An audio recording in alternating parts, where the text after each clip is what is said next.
Largos días y placenteras noches, pistoleros. Yo soy Iván G. Reviews y el día de hoy les traigo la segunda parte del resumen de una de las novelas más conmovedoras y conocidas de Stephen King.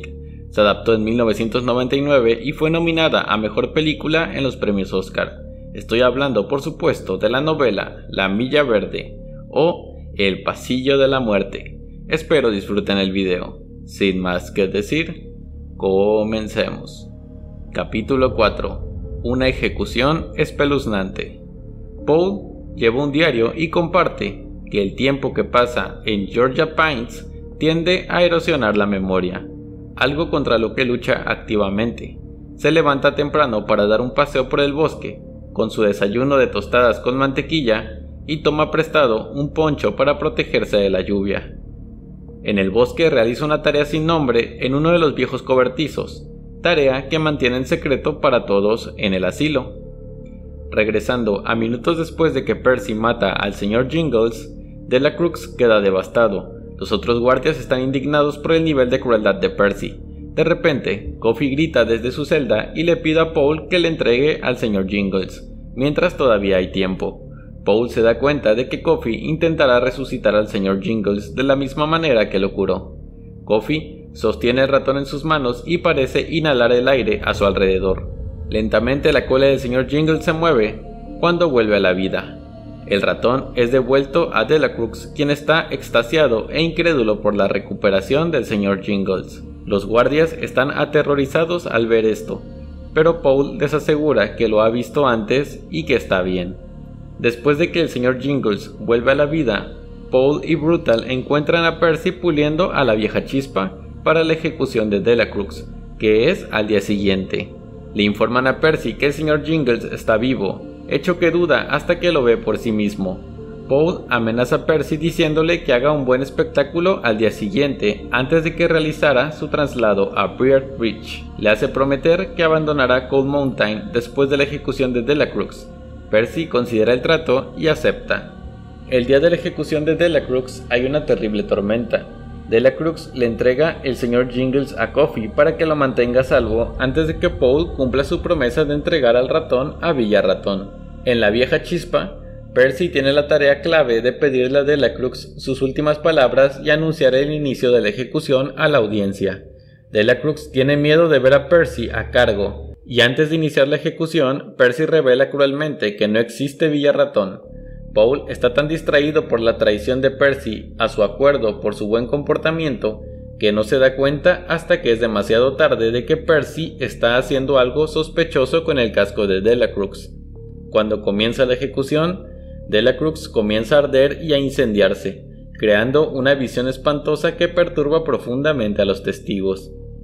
Paul se da cuenta de que a pesar del horror de la ocasión, detener la ejecución solo prolongará el sufrimiento de Delacrux, y ordena que la ejecución continúe hasta su finalización. Paul se encarga de usar el estetoscopio para determinar si Delacrux está muerto.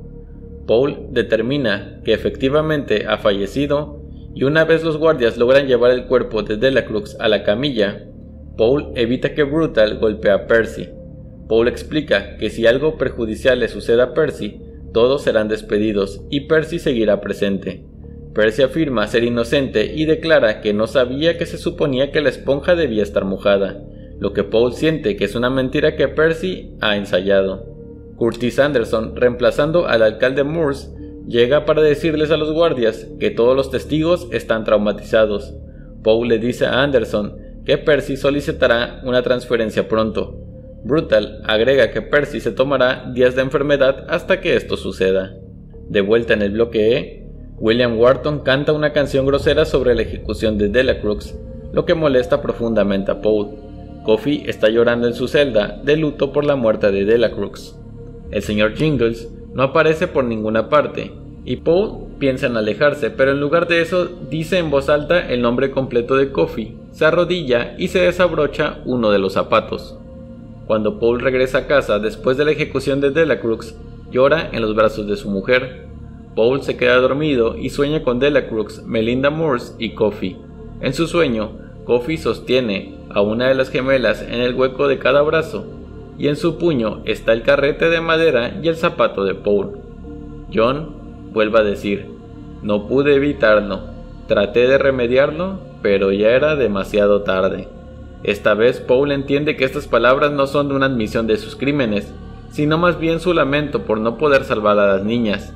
A la mañana siguiente, Paul recibe una llamada de Hal Moores, el cual estaba molesto pues escuchó los informes sobre la ejecución defectuosa y el traslado de Percy. Paul pregunta por el estado de su mujer. Moores revela que Melina no está bien y que el tumor cerebral la hace maldecir. Paul ofrece palabras de consuelo antes de colgar y Janice pregunta por Melina y Paul informa sobre su progreso. Paul llama a Brutal, Dean y Harry a su casa para almorzar. Cuando llegan les cuenta su plan para que Coffee cure a Melinda de su tumor cerebral. Repasan los riesgos, incluido lo que podría pasar si Percy los delata. Paul asegura que Percy no dirá nada. También dice que el mejor plan puede ser encontrar una manera de llevar a Coffee a Melinda en lugar de llevar a Melinda al bloque E. Harry ofrece su camioneta para ayudar a trasladar a Coffee a Melinda. El resto de los guardias todavía están preocupados porque Coffee sea un asesino y pueda representar una amenaza para sus vidas en la carretera. Es entonces que Paul se decide a mostrarle las pruebas del por qué piensa que es inocente. Capítulo 5. Viaje nocturno. Paul les asegura la inocencia de Coffee y les cuenta que hizo una prueba con el recluso usando su zapato. Paul les revela a los otros guardias que descubrió que Coffee no podía atar los cordones de su zapato. Este hecho contradecía lo que se decía de que el recluso sacó al perro de la familia Detterick de su caseta durante los asesinatos usando salchichas de su lonchera, como se sospechaba.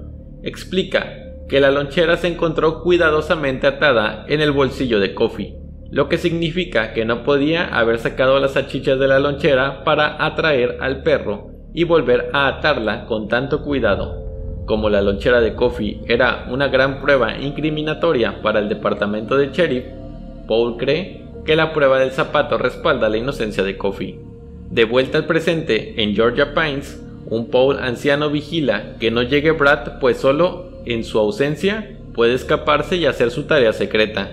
Elaine lo ayuda a distraer a Brad y de esta forma puede cumplir con su tarea.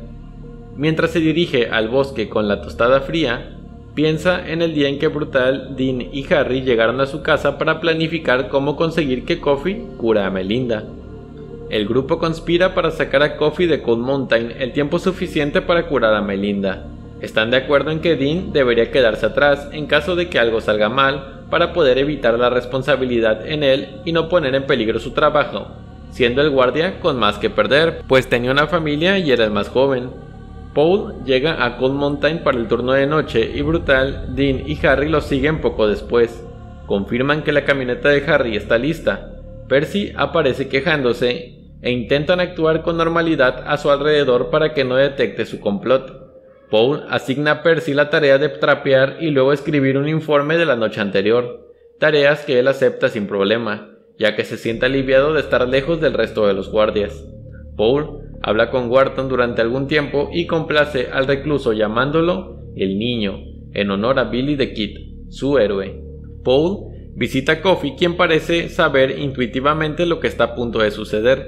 Sin que nadie se lo pida, Coffee dice: «Me gustaría que me llevaran». Dean pone un sedante en una taza de refresco que luego Paul le ofrece a Wharton por su supuesto buen comportamiento. Cuando parece que Wharton está al borde de la inconsciencia, los guardias le enseñan a Percy la camisa de fuerza que están a punto de ponerle. Percy se resiste al principio hasta que Brutal le retuerce las orejas y lo somete. El grupo puso a Percy en la sala de inmovilización como estaba planeado, tapándole la boca con una cinta adhesiva. De vuelta en el bloque E, liberan a Coffee de su celda. Mientras Coffee avanza por el pasillo, Wharton se acerca para agarrarlo del brazo. Los guardias se sorprenden de que Wharton pudiera resistir la fuerte dosis de sedantes. Coffee mira a Wharton con un disgusto y lo llama mal hombre. Finalmente los guardias le quitan la mano de Wharton a Coffee y pueden seguir adelante. Le preguntan a Coffee si sabe a dónde van, a lo que él responde que no sabe mucho excepto que cree que es para ayudar a una mujer. Se las arreglan para meter a Coffee en la camioneta de Harry. Coffee parece feliz de ver el cielo nocturno. Cuando Paul, Harry y Brutal llegan con Coffee a la casa de Warden Moores, Este último les apunta con una escopeta creyendo que Coffee los tiene como rehenes.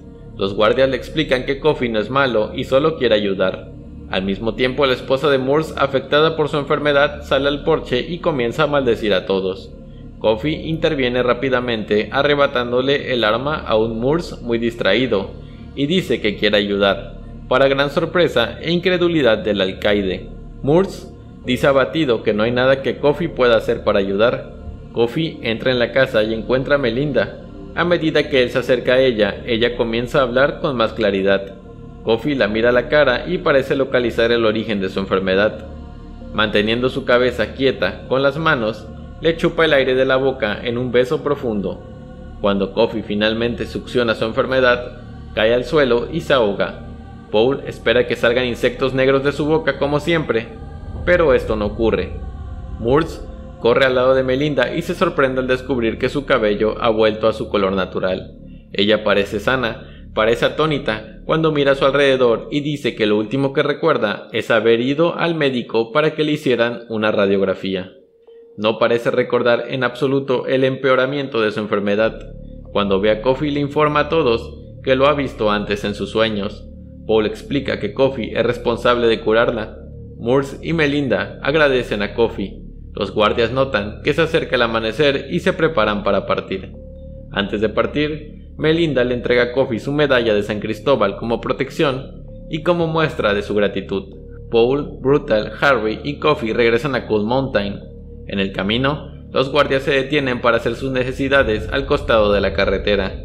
Cuando Paul regresa al auto, se da cuenta de que dejaron a Coffee desatendido en el vehículo y que podría haber escapado, pero no lo hizo. Capítulo 6. La hora final de Coffee. Paul, Brutal y Harry logran que Coffee regrese a su celda. Dean informa que mientras todos estaban fuera, el bloque E estuvo muy tranquilo.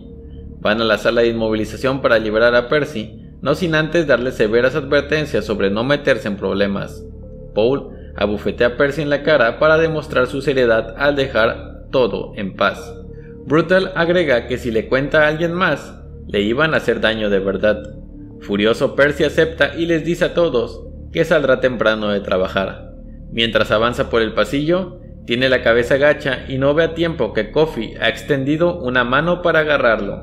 Coffee besa a Percy y parece exhalar la enfermedad que aquejaba a Melinda en la boca del guardia. Cuando Coffee libera a Percy, Coffee recupera su salud completa. Mientras tanto, Percy sale tambaleándose de la celda de Coffee. Camina hacia la celda de Wharton mientras el recluso duerme y le dispara 6 tiros. Los guardias aprenden a Percy, pero todo estaba hecho. Percy exhala los insectos negros y se vuelven blancos antes de desaparecer.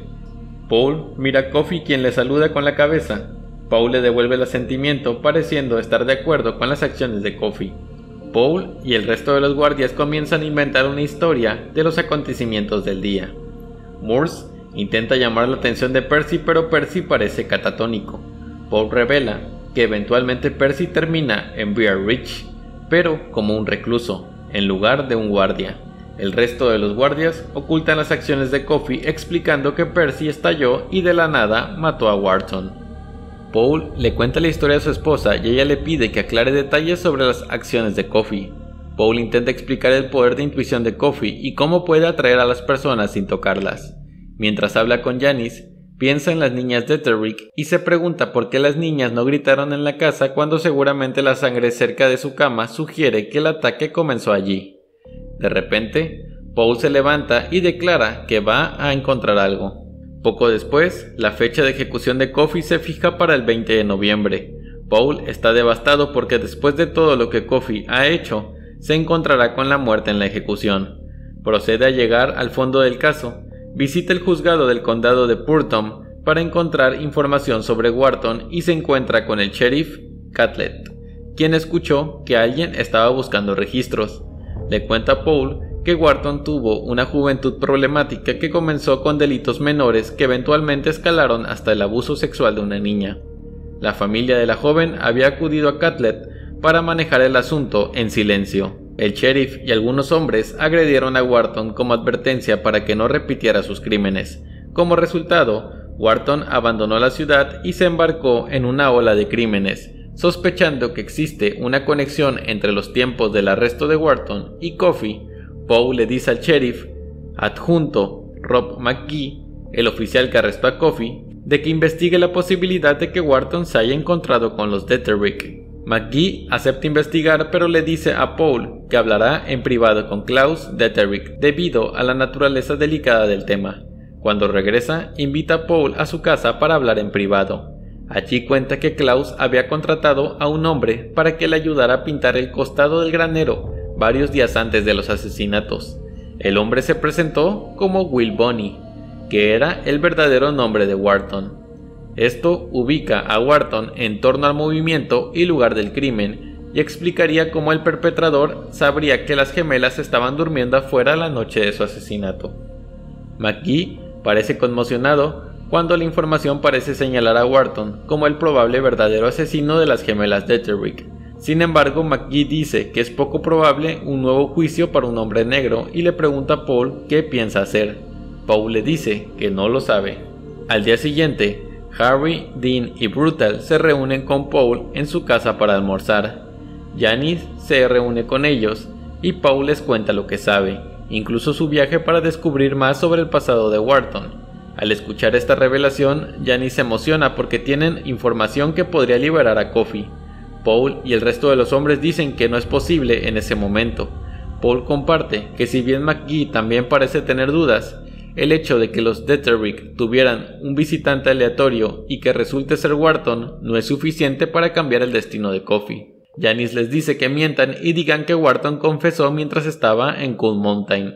Los hombres le dicen que la gente sospechará por haber esperado tanto para decir algo. Paul cree que otros dirán que Wharton está mintiendo, ya que asumir la responsabilidad de otra serie de asesinatos habría sido para él un derecho a fanfarronear. Luego, Janice les dice que ayuden a Coffey a escapar, pero los demás nuevamente se niegan diciendo que el tamaño y la raza de Coffey significaría que lo descubrirán fácilmente. En un ataque de furia, Janice tira todo el contenido de la mesa al suelo y los llama a todos cobardes por negarse a ayudar a un hombre negro, a pesar de que Coffey salvó la vida de su querido amigo. Los hombres limpian el suelo, pero no saben qué hacer. Más tarde esa noche, Janice se disculpa con Paul por llamarlo cobarde. Pregunta si Morse sabe la verdad sobre Coffey. Paul dice que Morse no sabe la verdad y que incluso si la supiera, no hay nada que pudiera hacer para cambiar el destino de Coffey. Janice comprende y le dice que no se lo cuente a Morse. Luego le aconseja que hable con Coffey sobre lo que quiera hacer, y Paul está de acuerdo. El 18 de noviembre, Bill y Harry llevan a Coffey a darse una ducha mientras el resto de los guardias ensayan la ejecución de Coffey. Brutal confiesa que se avergüenza de lo que están a punto de hacer. Se imagina enfrentándose a Dios tras su muerte, teniendo que explicar la ejecución de un hombre inocente. Siente remordimiento porque la única razón que puede ofrecer para traicionar a Coffey es que está haciendo su trabajo. Cuando Coffey regresa de su ducha, Paul se sienta con él en su celda. Paul pregunta por la última comida de Coffey y su elección de predicador. Coffey dice que quiere que Paul le diga algunas palabras antes de irse. Paul se sorprende cuando Coffey le toma las manos. Paul siente que una calidez lo inunda. Coffey transmite su fatiga de estar en el mundo y de cargar con gran parte del dolor del mundo. Paul siente que está a punto de explotar. Coffey le asegura a Paul que está listo para dejar esta vida. Cuando Coffey suelta las manos de Paul, le asegura que todo estará bien. Paul ve visiones de los nombres y los años de los ex-reclusos escritos en la celda de Coffey. Entonces los sentidos de Paul aumentan y puede escuchar palabras y puede ver rostros, así como puede escuchar el silbido de un tren, pero no está seguro de dónde proviene. Coffey le estaba mostrando el cómo él veía el mundo y por qué sufría tanto. Unas bombillas explotan en el centro penitenciario. Coffey revela que descubrió que Wharton era el asesino cuando tocó el brazo del sujeto. También dice que las niñas no gritaron cuando Wharton llegó a la casa porque el asesino las amenazó con lastimar a la otra hermana si alguna de ellas hacía algún ruido. Por amor mutuo, guardaron silencio. Coffey se conmueve con este gesto y se lo transmite a Paul. Paul visita a Morse antes de atender a Coffey. Morse parece pálido mientras firma los papeles de Coffey. sin saber la verdad sobre los crímenes contra la familia Detterick. Moores se pregunta en voz alta cómo un asesino como Coffey pudo curar a su esposa. Paul envidia la ignorancia de Moores. Cuando regresa a la celda de Coffey, pronuncia el discurso habitual y lo lleva a su oficina para orar. En el camino, Coffey le cuenta sobre un sueño que tuvo en el que el señor Jingles actúa en Villa Ratón y las gemelas están vivas. Coffey se arrodilla para orar y Paul pronuncia una oración superficial. Coffey ofrece su propia oración desde la infancia. Paul recuerda que Delacrux había querido decir también su propia oración. A lo largo del camino hacia la ejecución, los guardias se disculpan con Coffey por su suerte. En la ejecución de Coffey, Klaus y Marjorie Detterick están entre la audiencia.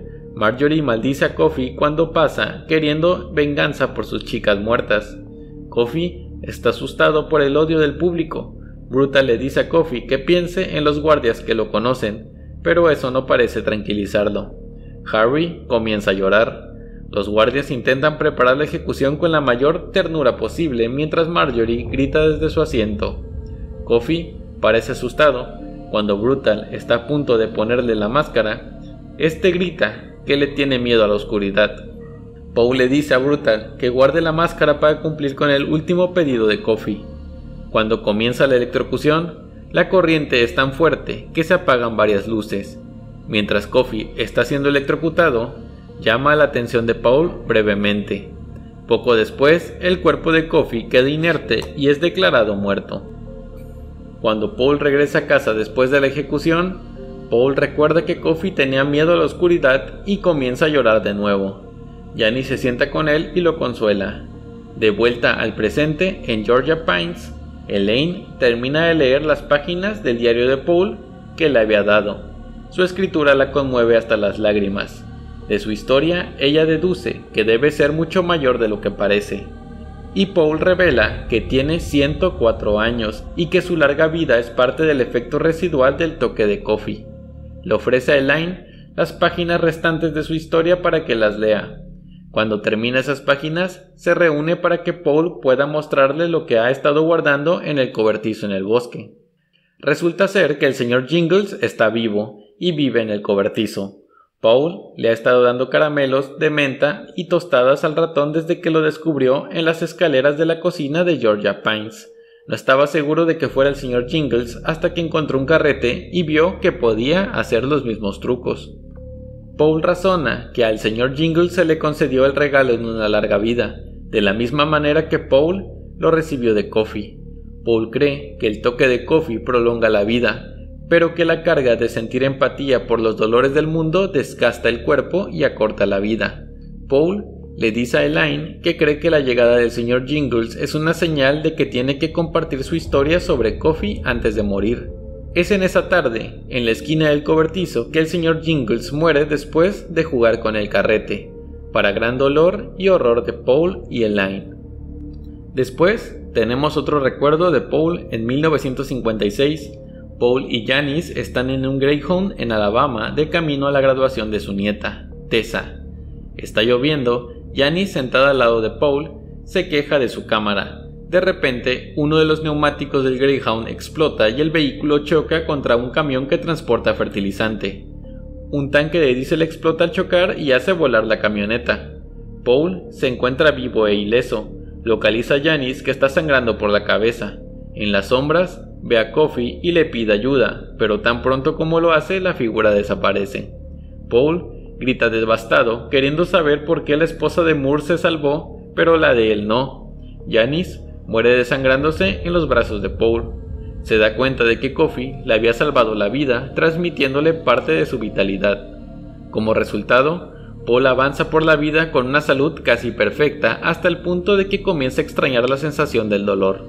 En el presente, años después de la muerte de Mr. Jingles, Elaine, la única persona en Georgia Pines que sabe sobre Coffey, también muere. Brutal murió 25 años después de la ejecución de Coffey, en 1960, de un repentino ataque al corazón mientras comía un sándwich de pescado y miraba la lucha libre. Hal Moore murió de un derrame cerebral casi al mismo tiempo que el ataque japonés de Pearl Harbor. Dean Stanton solicitó ser transferido al bloque C después de la muerte de Coffey. pero fue asesinado allí 4 meses después por un recluso. Harry murió de cáncer en 1982, 50 años después de la ejecución de John Coffey.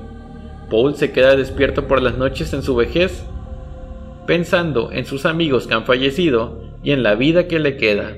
Piensa que a todos nos llega el final, que no hay excepciones. Sin embargo, a veces el pasillo de la muerte le parece tan largo. Y así termina la novela. Si el video les gustó, dejen su like y suscríbanse. Asimismo, dejen un comentario. Los invito a seguirme en TikTok e Instagram, donde subo contenido más constantemente que en YouTube. También quiero agradecer a los miembros del canal que mes con mes apoyan mi contenido. Con su ayuda puedo mantener el canal y la calidad en los videos. Recuerden compartir el contenido para que así llegue a mucha más gente. Espero pronto lleguemos a los 24,000 suscriptores. Yo soy Iván G Reviews y recuerden, hay otros mundos aparte de este.